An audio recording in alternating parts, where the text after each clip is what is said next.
Bonjour, j'espère que vous allez bien. Ça fait longtemps que nous n'avions pas fait de vidéo pour vous sur YouTube et on l'a fait aujourd'hui parce que beaucoup de personnes se posent la question, est-ce que nous sommes rentrés dans un crack? Et il y a des gens extrêmement célèbres, par exemple Elon Musk, qui a déclaré à ses équipes qu'il avait un super mauvais pressentiment et il a réduit ses effectifs de 10%. Et il a suspendu au niveau mondial toutes les embauches. Et puis, il y a Jamie Dimon, le président de JP Morgan, qui dit qu'il voit venir un ouragan sur l'économie mondiale. Alors, évidemment, ça pose des questions, même si, il faut bien le dire, on n'a jamais vu un président de banque prévoir un krach.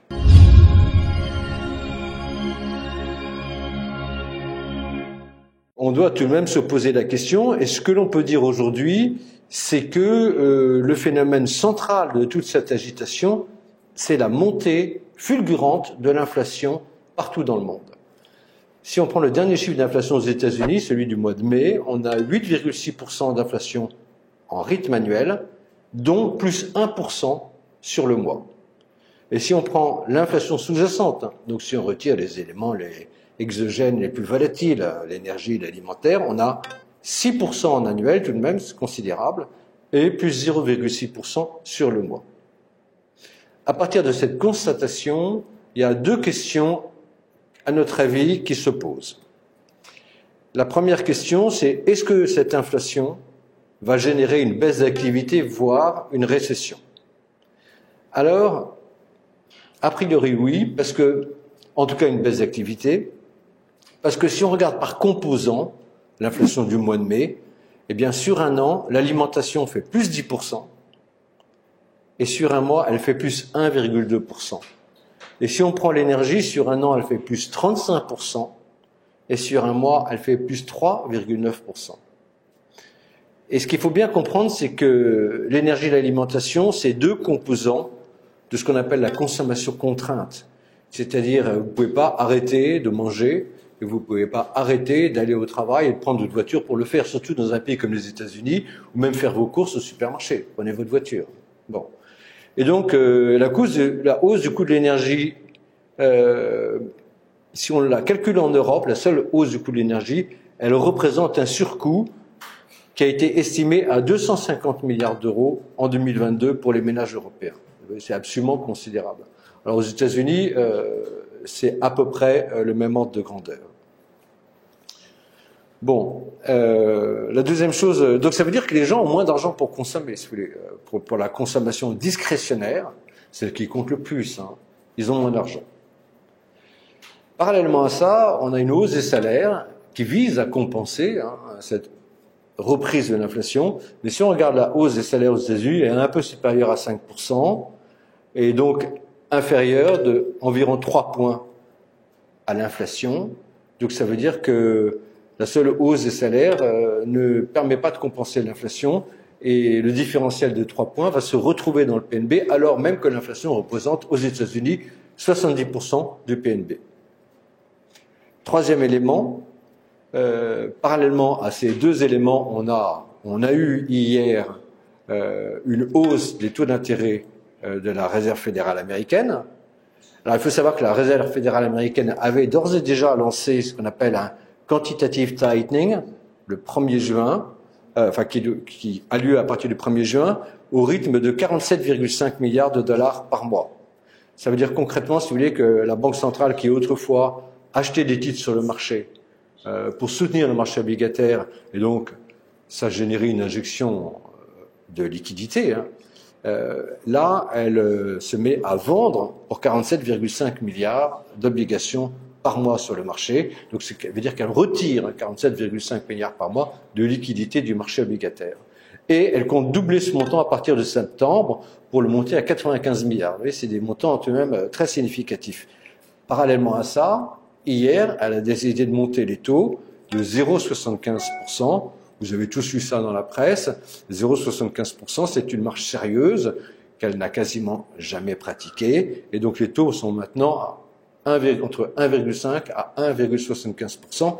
Il s'agit des taux courts, hein, donc des taux de refinancement des banques. Quand une banque a besoin d'argent à court terme, elle se tourne vers la banque des banques, c'est-à-dire la banque centrale, et à ce moment-là, elle emprunte à 1,5 ou 1,75%, suivant le type d'emprunt qu'elle fait. Bon.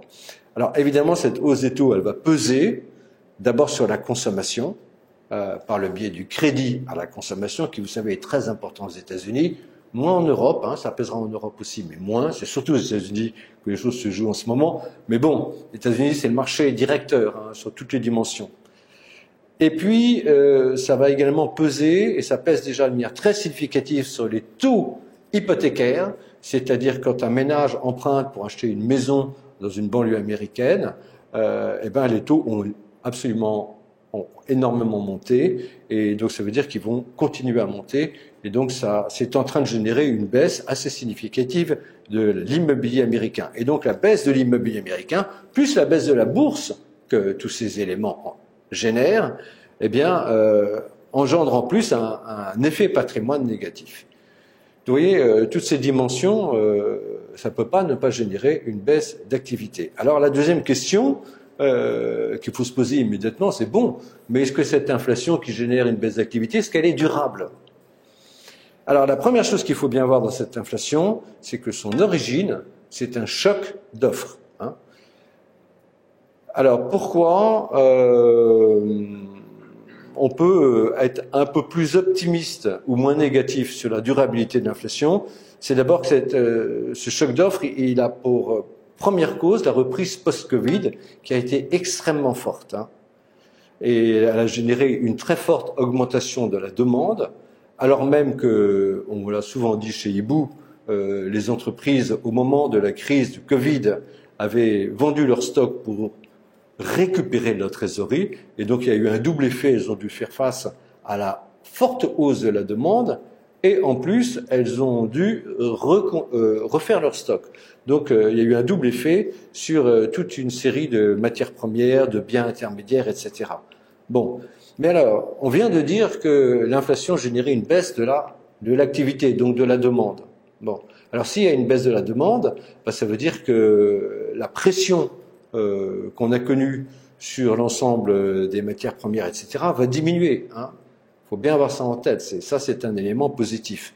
Parallèlement à ça, on a eu, en même temps que cette reprise post-Covid, une fermeture d'une partie de la Chine parce que les Chinois ont une politique zéro Covid qui a été très admirée en son temps, et on s'est rendu compte, si vous voulez, que cette politique zéro Covid, bon, ben, elle avait empêché une immunisation collective de la population, et que donc dès que le virus du Covid revenait, on est obligé d'à nouveau tout reconfiner. Alors même que les Chinois, qui ne voulaient absolument pas entendre parler d'un vaccin occidental, avaient un vaccin qui n'était pas assez efficace, surtout face à un nouveau variant de Covid. Bon, alors il se trouve que la Chine est à nouveau en train de reconfiner, mais elle est en train tout de même d'en sortir, même si c'est pas totalement. Et d'autre part, elle a un certain nombre de vaccins ARN messager, semble-t-il, qui seraient en phase 3, et donc pas loin de pouvoir être mis sur le marché chinois. Bon. Donc on peut espérer, dans les mois qui viennent, une reprise de la production chinoise, une réouverture avec la fin des confinements et la mise en place des nouveaux vaccins, et donc une poussée de l'offre. Donc on devrait avoir parallèlement une réduction de la demande et une poussée de l'offre. Donc ça devrait tout de même sérieusement calmer l'inflation. L'autre phénomène qui a généré l'inflation, c'est la pénurie de semi-conducteurs. Vous savez que la crise sanitaire et la reprise de l'activité mondiale ont eu un effet sur la consommation de semi-conducteurs qui a explosé, notamment le télétravail, parce que tout le monde s'est mis à acheter un portable, un ordinateur, des vidéos, enfin des écrans, et tout ça génère une forte demande en semi-conducteurs. Et en plus, les nouveaux véhicules électriques consomment à peu près 5 fois plus de microprocesseurs de semi-conducteurs que les véhicules classiques. Donc on a eu une très forte augmentation de la demande qui a généré une pénurie. Et si vous voulez, le problème, c'est que pour gérer cette pénurie, il faut construire des usines, et que ça met du temps. Ça ne se fait pas du jour au lendemain. Et donc, on pense qu'on va commencer à sortir de cette problématique à partir de 2023. Bon, mais 2023, c'est demain. Donc là aussi, on peut espérer qu'à partir de 2023, la pénurie de semi-conducteurs soit réduite. Bon. Troisième point qui a généré cette inflation, c'est la guerre en Ukraine, parce que elle a généré des problèmes au niveau de l'approvisionnement en hydrocarbures et en approvisionnement alimentaire. Alors là-dessus, je pense qu'on peut dire deux choses. La première, c'est que quand vous calculez une inflation, vous partez des chiffres de l'année précédente et vous regardez les chiffres de l'année actuelle. Par exemple, si le pétrole était à 50 $ et qu'il est à 100 $, vous mettez inflation pour le pétrole plus 100%. Bon. En 2023, on va donc partir sur la base de 2022. Donc, si vous voulez, le plus probable, c'est comme on est déjà à 120 $ le baril, c'est que on n'est pas du tout le même taux d'inflation qu'on a eu en 2022, voire même qu'on ait un peu de déflation, de désinflation des prix. Donc ça va énormément jouer à la fois pour le pétrole et pour tous les biens qui ont été impactés par la hausse des hydrocarbures. Même chose pour les produits alimentaires. Si on arrive tout de même à résoudre la problématique alimentaire. Parce que pour la problématique des hydrocarbures, ce que nous pensons chez Ibou, si vous voulez, c'est que il y a une chose qui est bien ancrée maintenant dans les esprits. Et là, j'ouvre une parenthèse. On pense que ce qui est vraiment important sur les marchés financiers, c'est les anticipations longues. C'est ce que dit Milton Friedman, et on est tout à fait d'accord avec ça. Et il y a une suprématie des anticipations long terme sur les anticipations court terme. Et si vous voulez, ça joue dans notre vie à nous de tous les jours. Et je pense que maintenant, ce qui est bien ancré dans l'esprit comme anticipation à long terme, c'est que demain, on ne consommera plus ou quasiment plus d'hydrocarbures. Enfin, beaucoup moins. On ne peut pas dire plus, mais beaucoup, beaucoup moins. Donc, ça veut dire que tous les pays qui ont d'énormes réserves d'hydrocarbures, comme l'Arabie Saoudite, l'Iran, l'Irak, le Venezuela, etc., ont absolument intérêt à vendre le plus d'hydrocarbures avant que ce phénomène se produise, c'est-à-dire dans 10 à 20 ans. Voilà. Et comme elles ont 40, 50 ans de réserve de pétrole, donc voilà. Donc ça veut dire que on s'attend chez Ibou à une forte accélération de la production de ces pays-là. Voilà. Évidemment, ils vont profiter de circonstances actuelles, et s'ils peuvent profiter d'un effet d'éviction de la Russie du marché pétrolier, ils vont se frotter les mains. Donc, on pense que, en plus du phénomène d'effet de base, auquel on vient de parler, s'ajoute un phénomène de très probable augmentation de la production des pays qui ont de très fortes réserves, qui sont les pays producteurs traditionnels. Voilà. Alors, en raison de ces trois éléments, sur la baisse de la demande, la production en Chine, la pénurie de semi-conducteurs et l'évolution des effets de base sur les hydrocarbures alimentaires, on pense qu'on devrait sérieusement se calmer sur l'inflation à court terme. Et d'ailleurs, si on regarde les prévisions de la Fed, c'est toujours intéressant de regarder les prévisions de la Fed parce que faut bien avoir en tête, si vous voulez, c'est que la Fed, c'est tout de même la banque centrale qui a le mieux géré au cours des dernières décennies l'évolution de l'inflation, des récessions, voilà. Ils ont tout de même eu une stratégie vraiment de premier plan.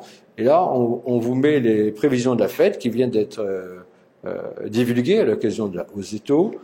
Et donc, vous voyez qu'il prévoit comme inflation 5,2% en 2022. Les dernières projections de mars étaient à 4,3%, donc ils les ont montées. Mais il prévoit 2,6% d'inflation en 2023, alors qu'il prévoyait en mars 2,7%. Vous voyez, ils sont assez optimistes quant à la qualité de leur action, et il prévoit 2,2% d'inflation en 2024. Je pense que c'est important à prendre en compte. Évidemment, tout le monde peut se tromper. Enfin bon, il y a tout de même une batterie d'économistes assez affûtés à la Réserve fédérale. Et surtout, je pense que ce qui est très important pour la Réserve fédérale, c'est d'être crédible. C'est-à-dire que toute sa stratégie d'intervention sur les marchés monétaires est adossée à sa crédibilité. Et donc, s'il pensait que c'était du bullshit, de dire il y aura 2,6% d'inflation en 2023 et 2,2% en 2024, il ne le dirait pas. On peut considérer, on ne peut pas dire que c'est une parole d'évangile, mais on peut considérer qu'il y a une bonne probabilité que ce qu'ils disent se réalise. Bon. Et il voit une core PCE inflation, c'est très intéressant, en 2022 à 4,3 et en 2023 à 2,7, donc un peu au-dessus des 2,6% de l'inflation. Donc ça veut dire qu'ils misent un peu comme Ibou sur un retrait du prix des hydrocarbures. Voilà, ça est très intéressant. Et il prévoit d'avoir les fonds fédéraux à 3,8% en 2023, 3,4% en 2024. Et si on regarde ce que pense le marché, c'est toujours intéressant de regarder ce que pense le marché, de regarder ses anticipations à moyen long terme, à la fin des anticipations à 2 ans. Hein.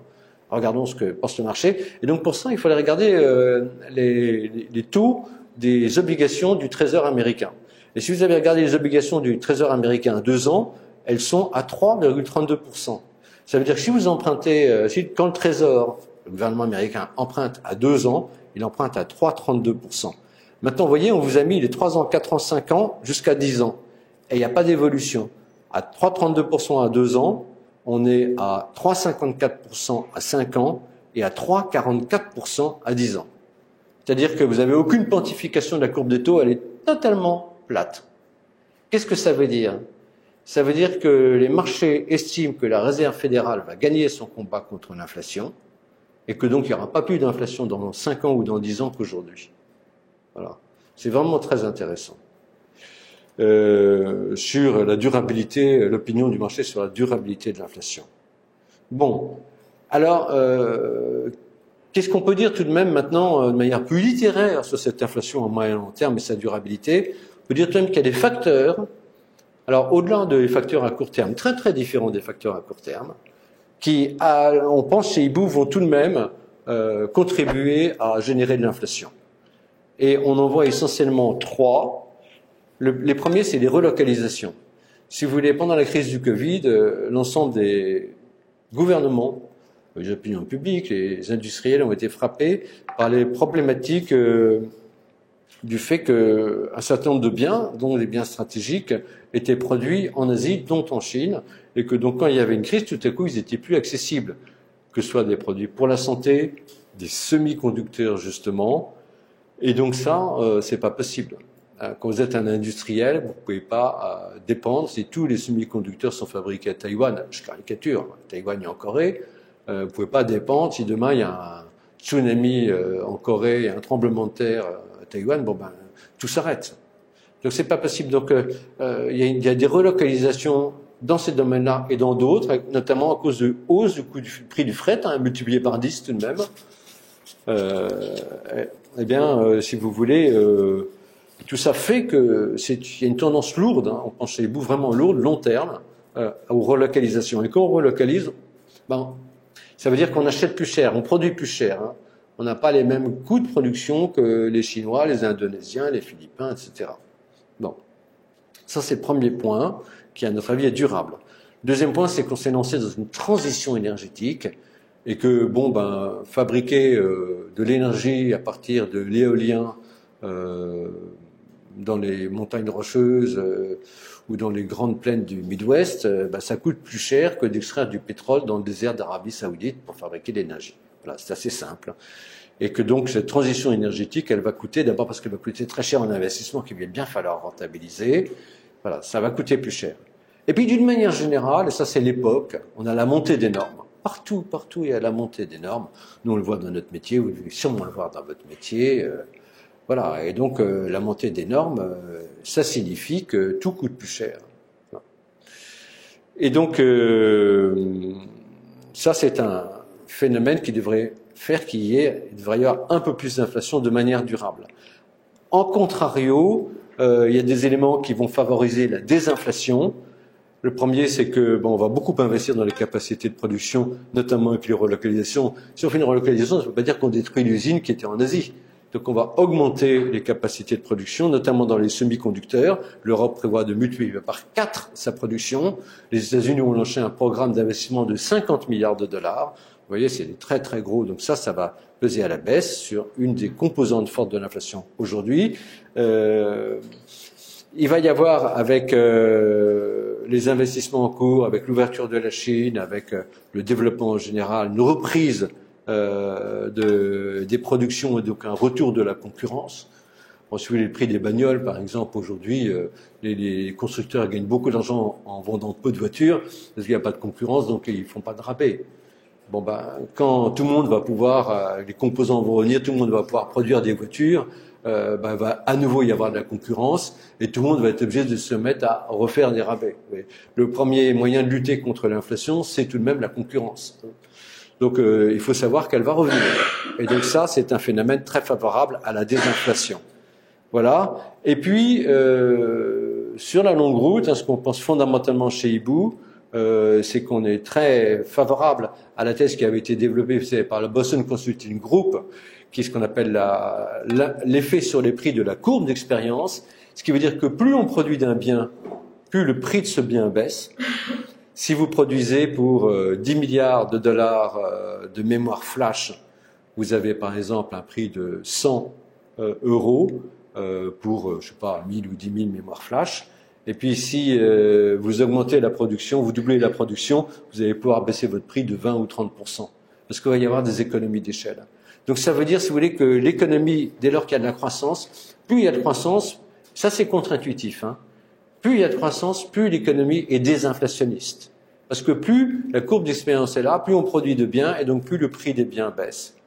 Aujourd'hui, on produit par exemple 10 millions de voitures dans le monde. Si demain on en produit 15 millions, le prix des voitures va baisser parce que l'ensemble des prix des composants, à cause des économies d'échelle, va baisser. Voilà. Et donc, alors évidemment, ce qui disrupte ça, ce qui engendre des poussées inflationnistes, c'est quand il y a des changements de rythme. Hein.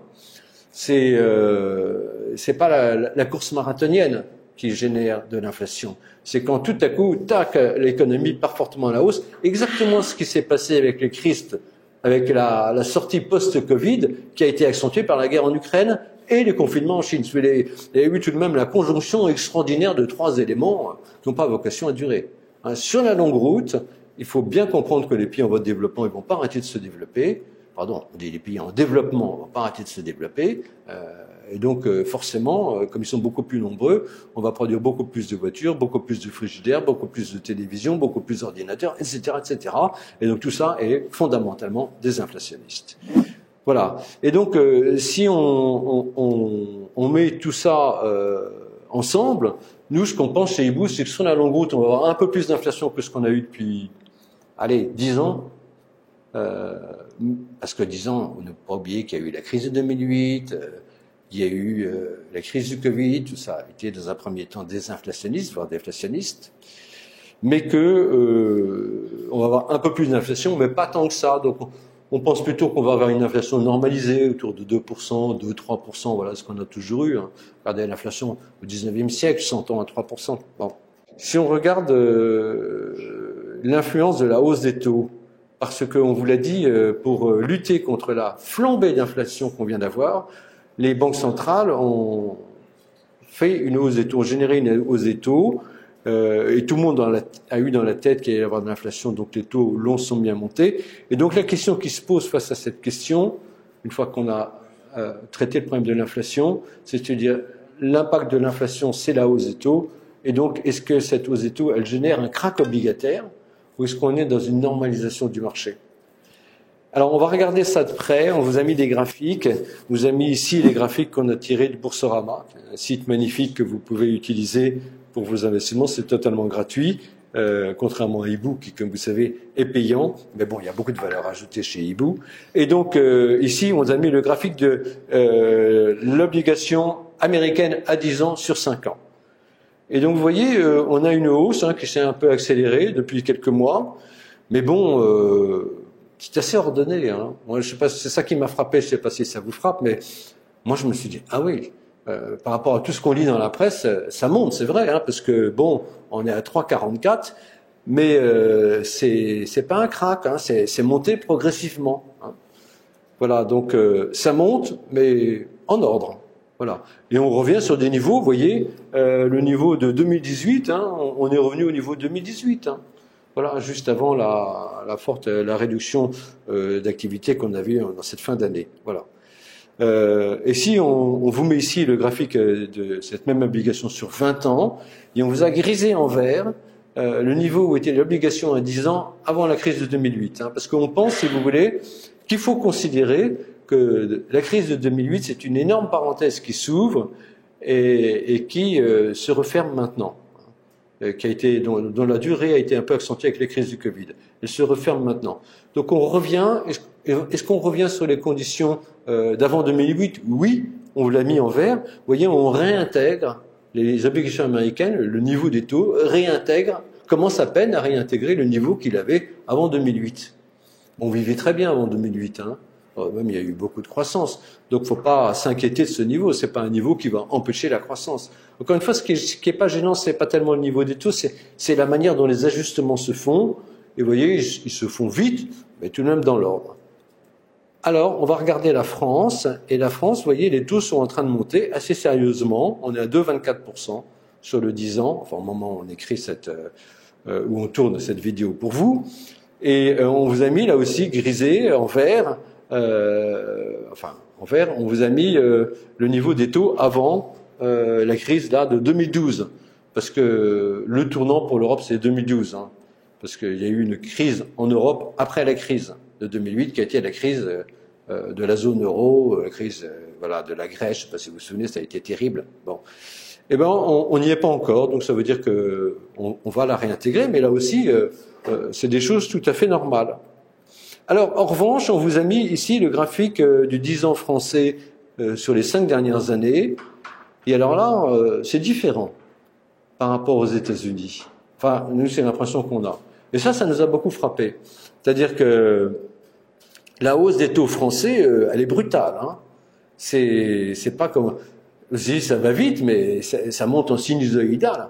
Là, en France, c'est une falaise. C'est vraiment impressionnant, hein. Alors ça, c'est pas bon, hein. Ça, c'est vraiment pas bon. Et donc, on va regarder ce qui se passe dans d'autres pays. On vous a mis le 10 ans italien. Alors, c'est la même chose. 10 ans italien, ça monte comme une falaise. Voilà. C'est très impressionnant. Alors, on se dit tout de suite, bah oui, mais ça, c'est la fragmentation du marché obligataire européen. Vous savez que la qualité des finances publiques en Italie et en France n'est pas la même qu'en Allemagne. Et donc, quand les gens ont peur, ils se disent le marché va se fragmenter, c'est-à-dire le taux des pays les plus fragiles, les pays du Club Med, la Grèce, l'Espagne, l'Italie et maintenant la France qui l'a glorieusement rejoint, ces taux montent le plus, on ne veut plus les avoir, on se réfugie sur la qualité, flight to quality, hein, quand les gens ont peur. Bon. Alors, sur ce plan, et ça c'est ce qu'on pensait chez Hibou de toutes les manières, c'est qu'il n'y aura pas de fragmentation. D'ailleurs, l'Allemande, Isabelle Schnabel, membre du directoire de la Banque centrale, c'est intéressant parce que c'est une Allemande, pas que parce que c'est une femme, aussi parce que c'est une Allemande, et donc il y a une parole bien ancrée, a déclaré que l'engagement de la BCE à prévenir la fragmentation n'avait aucune limite. C'est fort, hein? Whatever it takes, hein. Vous vous souvenez des propos de Draghi. Bon. En plus de ça, de cette déclaration, la BCE vient de déclarer, elle a fait une réunion extraordinaire, et elle vient de déclarer qu'elle travaillait sur un dispositif permettant de lutter contre un accroissement des écarts de taux entre les pays les plus sûrs et ceux jugés les plus fragiles, éventuellement par arbitrage entre les dettes des différents États détenus par la BCE. C'est très intéressant. Vous savez que la BCE a un énorme stock de dettes. Je me souviens plus, mais je crois que c'est à peu près 45%, voire plus de 40%, autour de 40% de la dette des États européens. Mais elle a par exemple beaucoup plus de dettes d'un État comme l'Allemagne que d'un État comme l'Italie, probablement à cause du coût de la dette, hein, que les taux n'étaient pas les mêmes. Et chez Hibou, on n'a pas du tout été étonné par cette déclaration de la BCE, cet instrument mis en place, parce qu'on a toujours pensé que l'euro était solide et que la BCE ferait tout pour empêcher l'éclatement. Parce que, si vous voulez, quand on raisonne, il faut bien avoir en tête que c'est le politique qui prime, hein, et que tout s'ajuste en fonction du politique. C'est la fameuse phrase de Clausewitz en disant que la guerre, c'est la continuation du politique par d'autres moyens. Voilà, c'est la primauté du politique. Et donc, évidemment, et surtout après l'Ukraine, il n'y avait aucune chance que la Banque centrale européenne laisse tomber l'euro et laisse jouer les forces de fragmentation. Voilà, alors quand on a dit ça, on va regarder le 10 ans allemand, et là c'est un peu plus embêtant parce que c'est vrai que la falaise sur le 10 ans allemand est moins forte que sur le 10 ans français ou italien, mais enfin tout de même c'est assez brutal. Vous voyez la hausse, on passe de 0 à plus de 1,6% sur le 10 ans en très très peu de temps. C'est vraiment très très vertical. Alors ça, c'est un peu plus embêtant. Et donc, il faut tout de même se poser la question, bon, il y a une forte hausse des taux aux États-Unis et en Europe, elle est brutale alors qu'aux États-Unis, elle est ordonnée. Est-ce que ça ne va pas générer un crack action, hein? Parce que souvent, quand les taux montent très brutalement, ça génère un crack des actions. Alors, si on regarde le Standard & Poor's 500, vous voyez qu'on était quasiment à 2 écarts types, et donc très haut, hein. 2 écarts types, on ne pouvait pas y rester durablement. Et donc là, on est revenu en dessous, entre un écart type et la droite de régression. Donc on est un peu surévalué, mais beaucoup moins qu'avant. Donc c'est un mouvement d'un écart type qu'on a fait. C'est pas, si vous regardez par rapport aux autres mouvements, c'est pas un mouvement très important. Et puis de toutes les manières, il fallait le faire, hein, parce que on était surévalué. Si on regarde le CAC 40, on était quasiment monté à un écart type. On est revenu sur la droite de régression. Donc là aussi, on baisse. Alors un peu moins que sur le Standard & Poor's, mais on baisse de quasiment un écart type. Voilà, et si vous regardez l'Eurostoxx 50, la même chose, on était un peu au-dessus de la droite de régression, on passe un peu en dessous. Mais vous voyez, aussi bien le CAC 40 que l'Eurostoxx, on n'est pas du tout surévalué. Et on est même un peu sous-évalué sur l'Eurostoxx 50, et le Standard & Poor's 500, il revient très très proche de sa valorisation long terme, hein, c'est-à-dire sa droite de régression. Et vous voyez que les baisses, c'est un écart type, et si vous comparez par exemple sur l'Eurostoxx 50 avec la baisse de 2000 à 2003, où on a perdu plus de 3 écarts types, quasiment 4, vous voyez, c'est ça une vraie baisse. Hein, ce qu'on vient de connaître, c'est un tout petit réajustement de marché. Voilà. Et donc, comme c'est un petit réajustement de marché, c'est normal de se poser la question, est-ce que ça ne va pas te tourner en crack? Voilà. Alors, tout de même, il y a des éléments qui favorisent une reprise à terme. D'abord, l'inflation est supérieure au salaire, c'est vrai, comme on vous l'a dit, mais ce choc de demande est atténué par les réserves monétaires qui ont été accumulées pendant la crise sanitaire, aussi bien par les ménages que par les entreprises. Donc, si vous voulez, le choc inflationniste, il se produit sur un tissu économique tout de même riche, hein. Voilà. Le choc sur l'énergie et l'alimentaire, c'est vrai, il est fort, mais il frappe d'abord les classes les plus pauvres. Et donc, ça veut dire qu'il y a un ciblage d'aide qui est possible, hein. D'ailleurs, on le voit en Europe, je ne sais pas très bien ce qui se passe aux États-Unis, mais en tout cas en Europe, on voit qu'il y a un ciblage des aides sur les populations les plus faibles déciles de revenus. Et donc, c'est sur eux que ça pèse le plus. Parce que quelqu'un, un couple de cadres qui a de bons revenus, bon, il va payer son essence un peu plus cher, mais bon, ça ne va pas révolutionner son train de vie, tandis que un couple SMIC, et qui prend la voiture le matin pour aller à l'usine, ça va vraiment avoir un impact. Donc on peut cibler les aides, hein. C'est vrai, les taux d'intérêt réels montent, mais ils restent négatifs. C'est vrai, les taux d'intérêt réels sont à 3% aux États-Unis, mais l'inflation est à 8%. Et l'inflation corps est à 6%. Donc on reste sur des taux d'intérêt qui sont en dessous du niveau d'inflation. Taux d'intérêt réel négatifs. Enfin, il va y avoir une reprise de l'économie chinoise. Très probablement, le gouvernement chinois va tout faire avant le 20e congrès du Parti communiste chinois en novembre, qui est tellement important pour Xi Jinping. Il va très probablement tout faire pour réduire les confinements, avoir des plans massifs de reprise.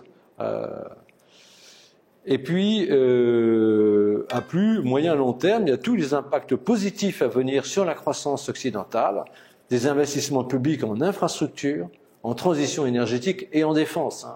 Il y a 3 pans où il va y avoir des investissements considérables. Ça, c'est très porteur pour la croissance à long terme.